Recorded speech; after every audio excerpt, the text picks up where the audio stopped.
Hey everybody, welcome to Young Bucks. Happy Thanksgiving week. Great episode coming for you. Ben's going to attack his favorite topic, which is the fake news media out there. We're going to talk about a lot of different issues during the panel, and we're going to recap last week's Schwab Impact Conference that we spoke at. So thanks for being here. Stay tuned.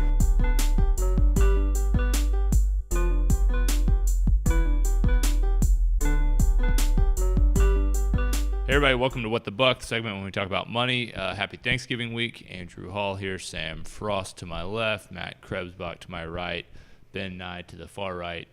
Used to be Clutch, but he's lost that title in the last few minutes. More scandals among celebrities, among media professionals. Charlie Rose, the latest to be taken down with sexual harassment scandals and allegations, going to be replaced by Oprah. What are the thoughts on that replacement? What are the expectations and what's next? Yeah, well, I'm really interested to see what the deal is, because it seems like CBS and them are kind of running scared, and they need something. They're trying to get someone from a position of weakness, which means Oprah can basically name her price. Yeah. So that'll be really interesting. Also, I think that it's interesting that Charlie Rose so quickly stepped down and resigned and admitted fault. I guess I kind of respect how quickly he did that instead of trying to deny it. But at the same time, it's like if he knew this stuff was going on for the last 20 years, and he just said, okay, well, as long as it's not in the limelight, then I'm going to pretend that it didn't happen. I mean, CBS seems super desperate. I mean, what I sent you guys this morning, that email, like CBS is saying, we want you for the day, we want you for a couple hours, we want you for 1 hour. We want you here in some form or fashion, just to have you here, just to fill any void possible. It's pretty crazy. Yeah, good for her. Like, right place, right time. People love Oprah. Yeah. Yeah, no, that's... She loves bread. I would say I think it's like a super safe play by CBS to fill it with Oprah. Like, surely she's not going to be called out next for the next sexual harassment deal. But not that we would ever make predictions on something like that. Right. But I think it's a super safe play, and people love Oprah. What do y'all think that does, like, for the show in general? Do you think people respond well to Oprah, or do you think, that's not a good fill? Like, in terms of the show, not in terms of, like, people like right. Oprah. I'm sure it's going to be great, but I'm sure it's going to cost an enormous amount of money to... Yeah. I'm sure it's a good pick, but I'm sure a lot of people are going to tune in, but it's going to cost a lot of money to CBS. Yeah, I think so. And I mean, it's just kind of one of these long, like, drawn-out stories where we're getting more and more allegations, which is not necessarily a bad thing. I mean, it's good that these things are coming to light. But it's starting to get kind of weird. We didn't even have this on the outline, but, like, the Al Franken stuff now there's, like, a letter from 37 women that wrote for Saturday Night Live, like, supporting him and saying, like, we have his back. We know him as, like, a good father figure and the ultimate family man. And it's just this odd juxtaposition of, you see a headline saying 37 female writers at SNL say blank about Franken, and you assume, like, oh no, it's even worse than we thought. Well, and but it just keeps going. It's such and the thing is, it's such a serious accusation and it's not something you can take lightly, that I think that kind of the status quo right now is guilty until proven innocent, instead of the opposite. And I think, maybe that's what Charlie Rose saw, is like, I am guilty until proven innocent. The best thing I can do is essentially, like Ben mentioned, get out of the limelight. Say, I'm out. If he thinks that he was innocent, hopefully the truth will come out later. If he was guilty, like, he minimized the time that was focused on it. Yeah. Yeah, and speaking of, good guys that definitely would never have anything like this on their record, Donald Trump, Putin and Assad, kind of getting together, Putin and Assad meeting, giving old Donnie a call. Kind of interesting, just, I don't know, anytime you see kind of global leaders that are, I guess, somewhat volatile getting together, it's you're almost waiting for the fireworks to happen. Ben, what you got? I mean, it's a crazy world where we live in, where those three are meeting and you almost breathe a sigh of relief because at least they're talking to one another. Yeah. And it's like, because, I mean, these are extraordinarily volatile politicians who have, at least in Assad and Putin's case, have killed people for politics in the recent past, and yet they're all meeting together, and it's almost a cause for optimism because we say, well, maybe there'll be peace, and it's like these three guys. I mean, it's not like Churchill jokers, and FDR and them. Wise guys. Bunch of wise guys. Yeah, it's weird. I think I saw a headline that Assad was, like, thanking Putin for saving Syria. And I don't know that that's necessarily the generally accepted view of what actually went down there, but yeah, just kind of a bizarre thing. So I guess no news is good news out of those conversations, out of those talks. It's interesting because Trump mentioned on his campaign trail, he was like, didn't he say something like, I think I could be friends with Putin? Yeah. Or I'd love to, sit down and talk to him or whatever, and I think we could be friends. And like, then all the Russian allegations and stuff, intervening with the campaign and whatnot. And so it's like, I really wonder what Trump thinks right now. Right. It's like at times he's like trying to play hardball, like with the media, whatever. He's trying to be like, oh, like bad Putin, bad Putin, bad Putin. And like I wonder if like when he goes and meets with them, if he's just like, hey, Bro man, hug. sorry, I had to do what I had to work. do, like, yeah. So I don't know. It'd just be really interesting to hear like what they talk about. And based on his Twitter game lately, public enemy number 1 is LeVar Ball. so definitely something to keep an eye on there. Thanksgiving coming up. Anybody got crazy Thanksgiving plans? Nah. No. Nah. Cool. Electric segment.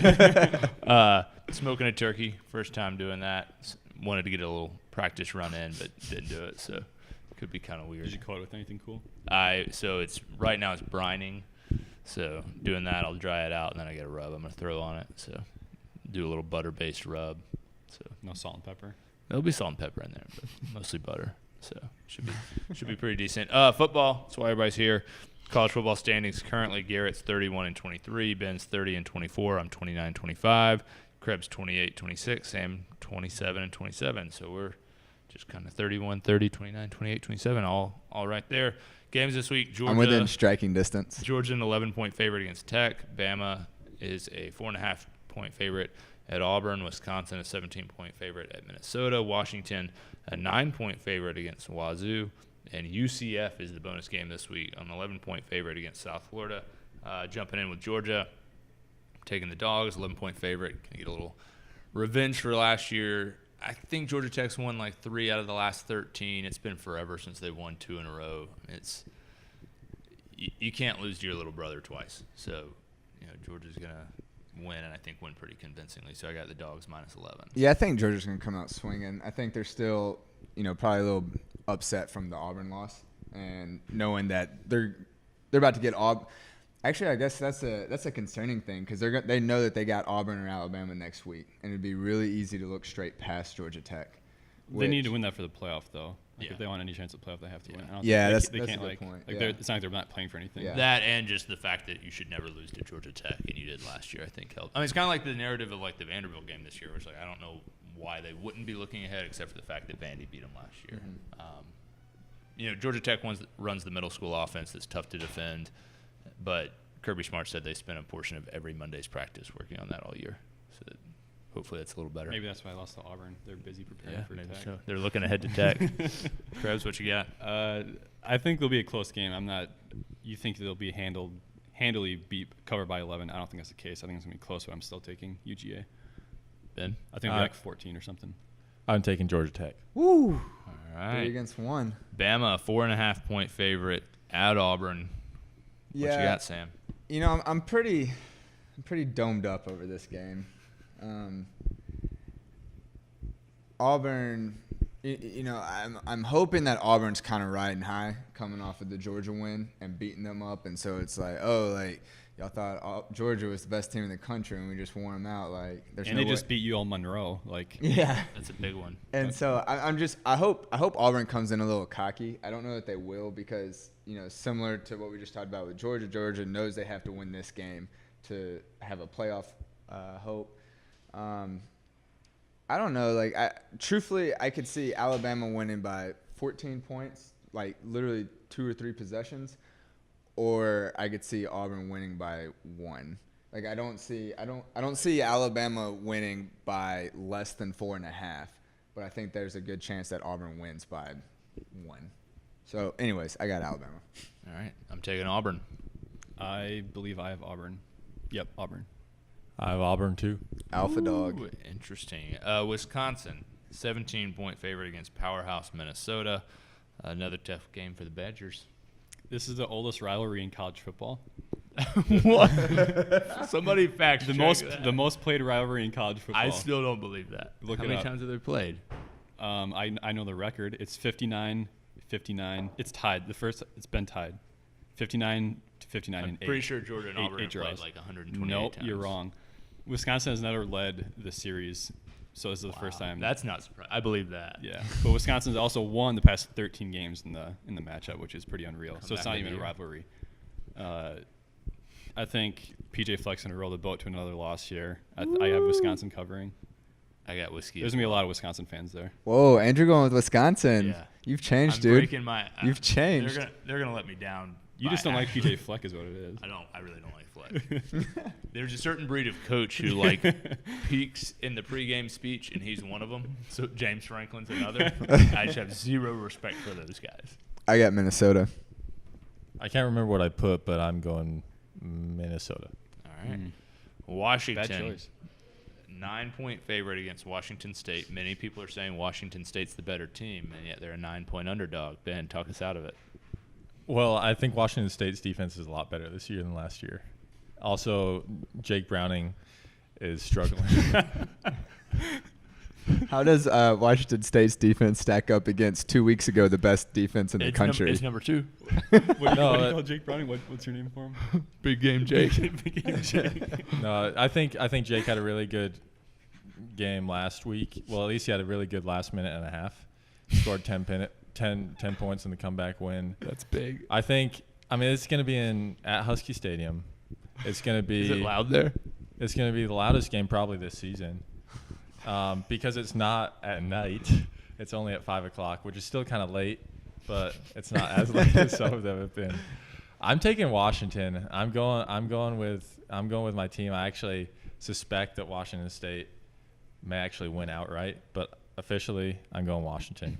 That's an odd pick. Krebs, what you got? I really don't know who to pick in this one. I saw Garrett picked Washington and he's winning.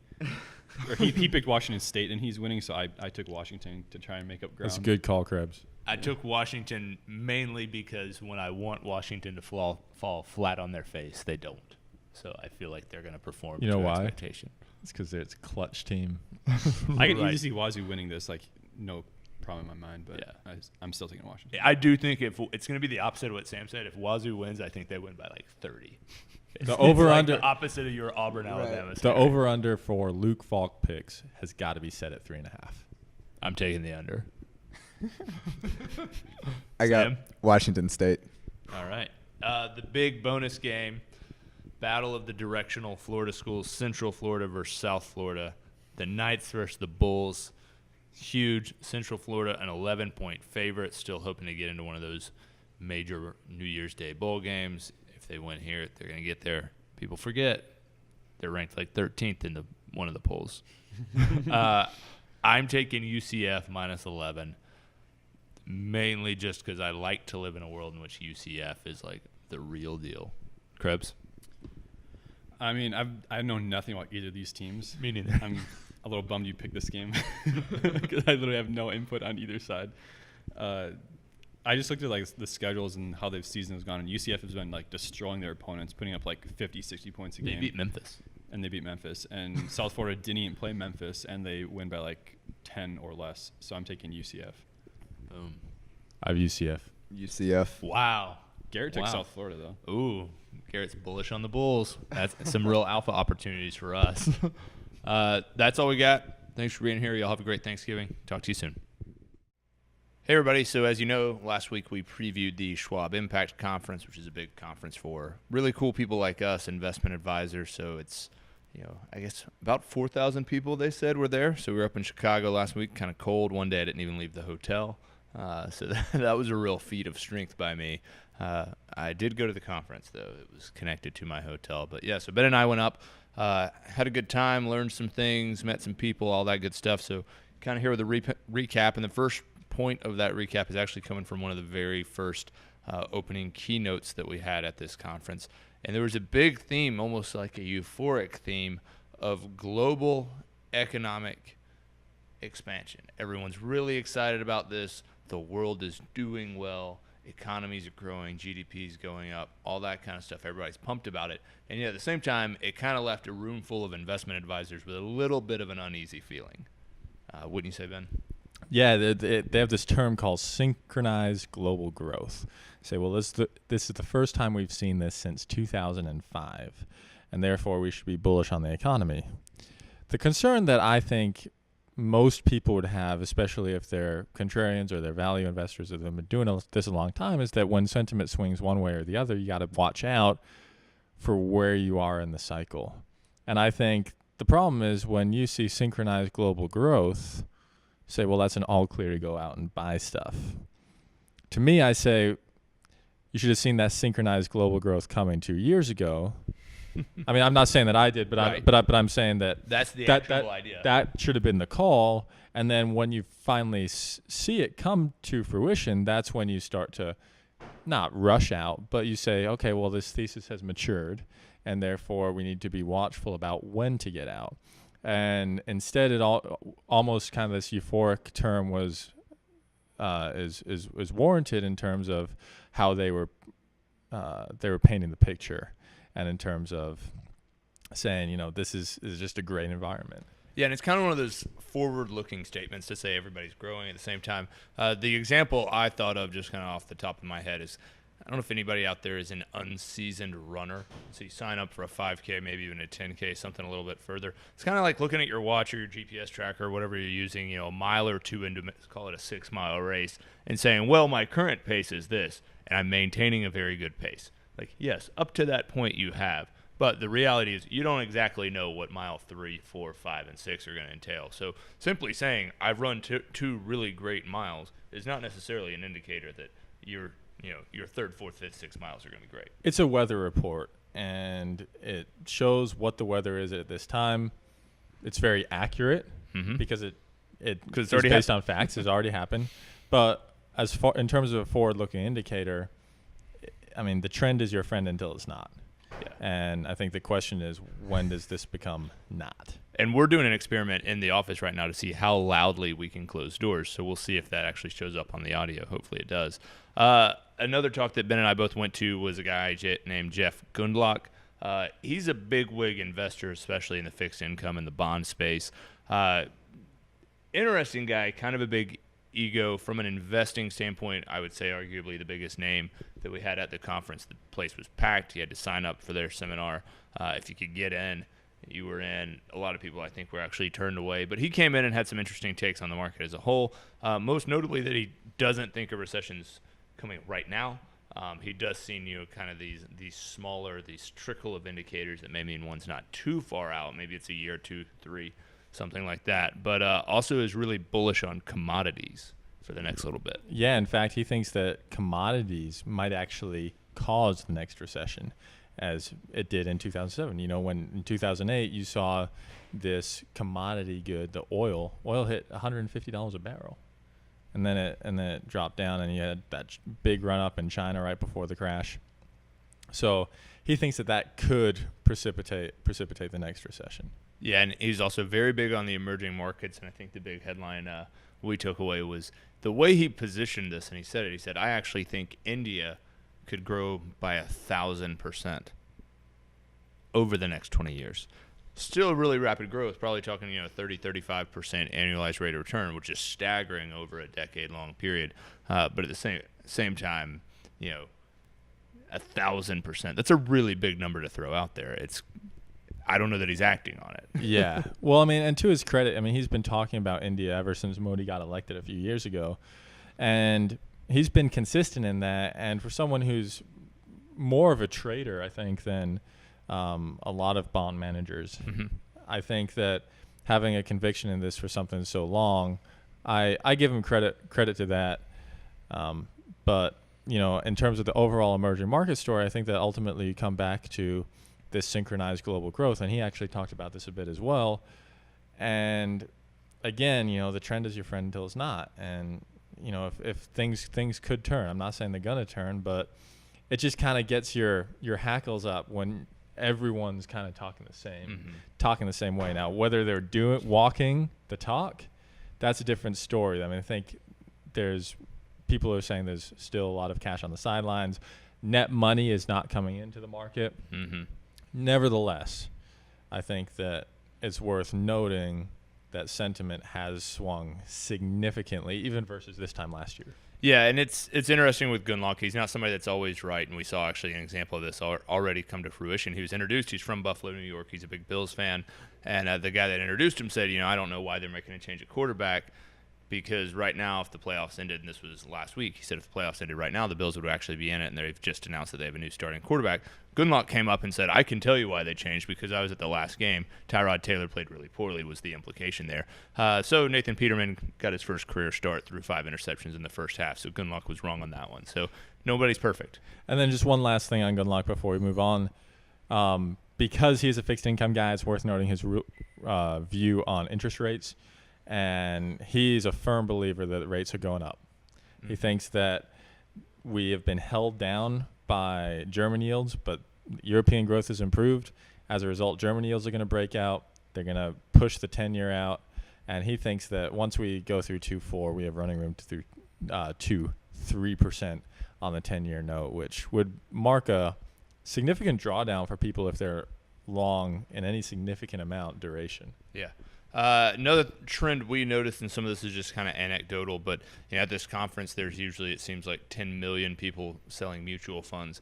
That number seemed a little bit down. There's still just as many fund companies there, but with the rise of ETFs, even over the last couple of years, and it's not like ETFs are brand new. This trend has been continuing for a while, but the rise of ETFs and almost the notion that, you can screen for an exchange-traded fund, you can find these almost on your own. There's a little bit less demand maybe for the really technical high-end salespeople that used to sell mutual funds through specific investing strategies. So you had that down a little bit. It was interesting just kind of talking with some of the people out there, and I know I had conversations with several people on the mutual fund side who felt like, we're facing a lot of pressure from ETFs, a number of seminars, whether it's about robo-advisors or intelligent portfolios or all these things really stressed ETFs, and not a whole lot really stressing individual stock selection, which is really the basis of what we do at Narwhal, obviously with smaller accounts. We use ETFs. We believe in diversification. We believe in low-cost providers, on strategies like that. But, not a lot of stocks pitched except for us. Yeah, and you want to talk a little bit about it? So we pitched RBS. We teased this last week. We pitched RBS. It's a position that I own in my personal account. Ben owns in his personal account. So I did my seminar on reaching young clients with young employees. Went well, had about 90 seconds left at the end, and basically said, hey, I'm not going to not pitch a stock. So we pitched RBS. Ben and I kind of worked on the pitch with really just this narrative that's relatively simple. This is a bank that hasn't made money on a non-adjusted basis since the financial crisis, but a bunch of one-off items are kind of starting to roll off and continuing to roll off to the point that they think on a non-adjusted basis they will be profitable in 2018. The Brexit bruise is starting to wear off a little bit. They have a big DOJ settlement that they've got funds earmarked for, and they basically said 50% chance it settles in early to mid-18, 50% chance that it's late in 2018, but thereafter they're hoping to reinstitute a dividend. And Jeff Kleintops, who's one of Schwab's top economists, investment gurus, whatever his title is, I don't know. He's smart, according to Schwab. He said that every bank should be trading at a 15 times multiple, and if you assume that really in 2018, the stock's got about 25% upside. So we pitched that, and that was about all we got. And I felt like we got good feedback from it. Yeah, and I think this is a trend that we would hope to see in future investment conferences. We'll continue to do it if we get invited back. Yeah. Which is a big question mark, but reviews were decent. Yeah. And then, but I also would encourage other speakers to pitch an idea. Yeah, I think it's huge. I mean, we talked on obviously a relatively soft issue. Again, this is a conference for people who own their own advisory practices. So a lot of it's about, how do I buy another firm? How do I sell a firm? It's not necessarily all about investing, but at the same time, by trade, we're all registered investment advisors. So it felt kind of foolish not to mention an actual investable idea. So had a good time doing that. I think the session went relatively well. We seemed to get pretty good feedback, and I think we both had a good time. So shout out to everybody we met out there. Hopefully we got some new listeners and new viewers. That's about all I got. Ben, you got any closing remarks? That's it. It was a great time. Thanks. Hey, thanks for sticking around with us for the call-out segment of this week's show. This week we're calling out CNBC. Yes, the bastion of business news, the world leader in their estimation of financial news, they have made some missteps in the past. And I think many of these missteps are subtle. But one of the reasons that this happens is because there's a clear lack of accountability on the part of the financial news media as to what actually happens. So, as an example, in early October, CNBC came out with a report saying that they saw an email that said Amazon will get into the business of selling prescription drugs online. This would have material consequences on a lot of these pharmacy benefit managers, including CVS and Express Scripts. CNBC went on to say that this was according to both that email and a source, and that there will be an announcement by Thanksgiving. Well, it's the day before Thanksgiving today.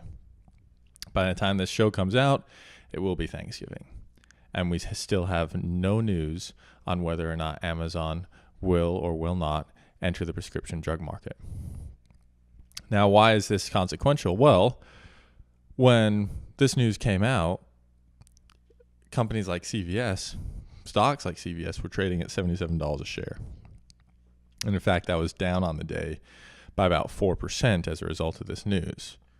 Well, that stock subsequently fell into the high 60s because of the overhang and the threat that Amazon will make an announcement by Thanksgiving. And CNBC reported this, and the market moved on this news. This has significant consequences because all of a sudden CVS investors take a over $10 billion haircut on their position. CNBC actively destroyed $10 billion of value on mistaken reporting. Now, you could actually skew this a different way and say maybe that email was true, maybe the source was telling them the right things, and maybe just Amazon hasn't actually reached a conclusion, which is very possible. But in that whole time, CNBC has not released a significant update on the timeline, which I think that you need to be held accountable for if you've come out so strongly and said that this announcement will be made. And so this really gets to just the lack of accountability that we see in a lot of the financial media. CNBC is not alone in this. Bloomberg has had issues as well. Fox Business, I'm sure, has had issues as well, although that's a smaller network in terms of viewers. But what we really would like to see is, instead of headline grabbing, which actually has consequences on real wealth and real economic impacts, actually report the news and stop with this speculation that masquerades as actually real news. Because what it does is just further this idea of fake news, which dilutes really everything that you hear in the financial media and in the media in general. So focus on the real news, focus less on the speculation, and that, I think, will help give the news media a little more respect among the American population. For me, Clutch, and the rest of the team, thanks for joining us today.